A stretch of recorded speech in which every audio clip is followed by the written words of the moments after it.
జరిగింది. ఈ క్రమంలో పవన్ మరోసారి ప్రత్యేకంగా అభినందించారు చంద్రబాబు. పుష్పగుచ్చం అందించి ఆలింగనం చేసుకున్నారు.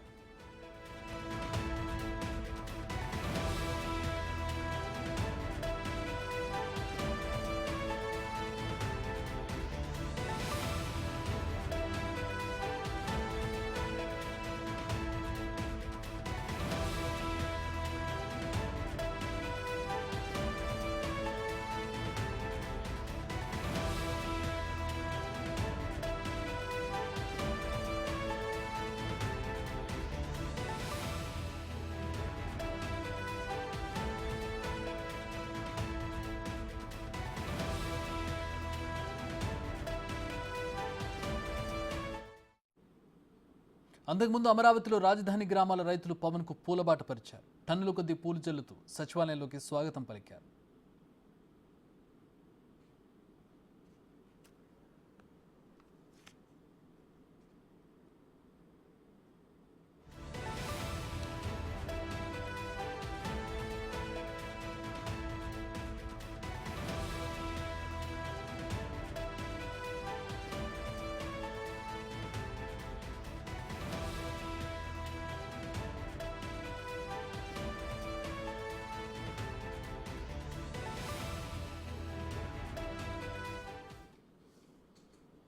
మా ప్రతినిధి శివ జాయిన్ అవుతూ ఉన్నారు. శివ, ఒక పండుగ వాతావరణం కనపడుతుంది అమరావతిలో. రైతులు కావచ్చు, జనసేన అభిమానులు కావచ్చు, కార్యకర్తలు కావచ్చు, పవన్ కళ్యాణ్కి ఒక ఘన స్వాగతం పలికారు. ఏంటి ఇప్పుడు షెడ్యూల్ ఏంటి? ఎట్లాంటి మీటింగ్ జరిగింది పవన్ కళ్యాణ్కి చంద్రబాబుకి మధ్య?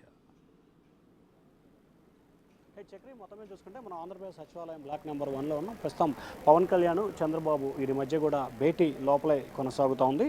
దాదాపుగా గంట నుంచి వారి మధ్య కూడా భేటీ ప్రధానంగా కొనసాగుతున్న పరిస్థితి కనిపిస్తూ ఉంది. అయితే మొదటిసారిగా సచివాలయానికి వచ్చిన పవన్ కళ్యాణ్, జనసేన అధినేత పవన్ కళ్యాణ్కి చంద్రబాబు సీట్లో నుంచి లేసొచ్చి మరి అపూర్వమైన స్వాగతం కూడా పలికారు. సో ఆయన స్వాగతం పలికిన తర్వాత లోపలికి వెళ్ళి ఏదైతే ఆంధ్రప్రదేశ్ చిహ్నం ఉందో ఆ చిహ్న విలువని, విశ్వసనీయతని మీరు కాపాడారని చెప్పి కూడా పవన్ కళ్యాణ్ చంద్రబాబుని కొనియాడిన పరిస్థితి. అలాగే చంద్రబాబు కూడా ప్రత్యేకంగా ధన్యవాదాలు తెలిపారు. సో ఓవరాల్గా చంద్రబాబుతో నాదెండ్ల మనోహర్, అలాగే మంత్రి దుర్గేష్ వీరిద్దరితో పాటు పవన్ కళ్యాణ్ ముగ్గురు కూడా ప్రస్తుతం ఆయన ఛాంబర్లో భేటీ కొనసాగుతూ ఉంది. ప్రధానంగా చూసుకుంటే ఆంధ్రప్రదేశ్లో త్వరలో భర్తీ చేయబోతున్న నామినేటెడ్ పోస్టులకు సంబంధించి కూడా వీరి మధ్య ప్రధానంగా చర్చకు వచ్చినట్లు కూడా తెలుస్తూ ఉంది. సో ప్రధానంగా అనేక అంశాలకు సంబంధించి కూడా వీరి మధ్య చర్చకు వచ్చింది.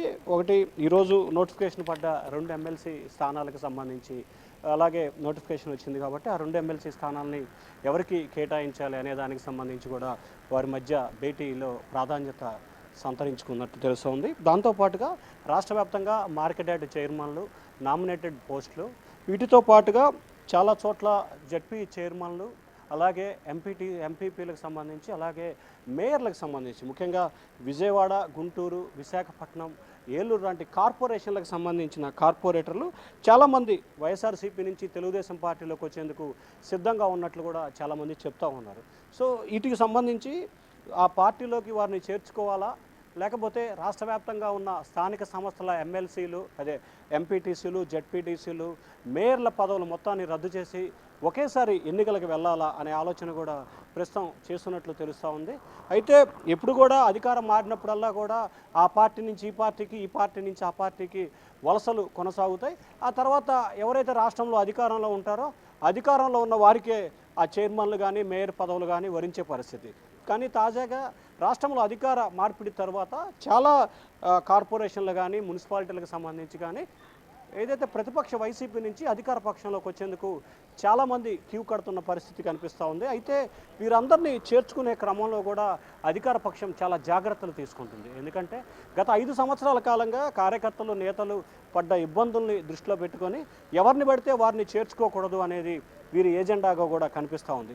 సో ఈ నేపథ్యంలోనే ఎక్కడ ఎవరిని చేర్చుకోవాలి ఏంటి అనే దానికి సంబంధించి కూడా కొంత ఆ నియోజకవర్గంలో ఉన్న నాయకులతో పాటుగా రాష్ట్ర స్థాయిలో ఒక కమిటీ కూడా వేయాలని చెప్పి కూడా నిర్ణయం తీసుకున్నట్టు తెలుస్తోంది. ఎందుకంటే ఇప్పటికే అధికార పార్టీకి సంబంధించిన చాలామంది నేతలు చేరే పరిస్థితి కూడా కనిపిస్తూ ఉన్న నేపథ్యంలో కూడా ఎట్లా వ్యవహరించాలి ఏంటి అనే దాని మధ్య కూడా వీరి మధ్య భేటీలో ప్రాధాన్యత వస్తూ ఉంది.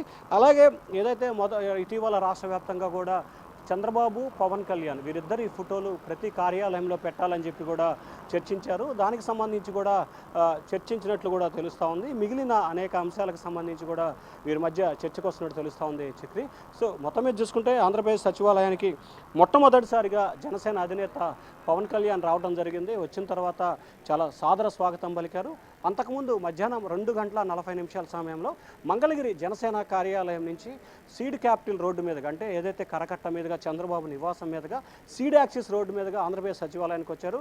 ఈ సచివాలయానికి వచ్చిన క్రమంలో దాడి పొడవున సీడ్ యాక్సిస్ రోడ్డు నుంచి ఆంధ్రప్రదేశ్ సచివాలయం వరకు, అంటే దాదాపుగా 13 కిలోమీటర్ల పాటు పవన్ కళ్యాణ్పై పూల వర్షాన్ని రాజధాని రైతులు కురిపించారు.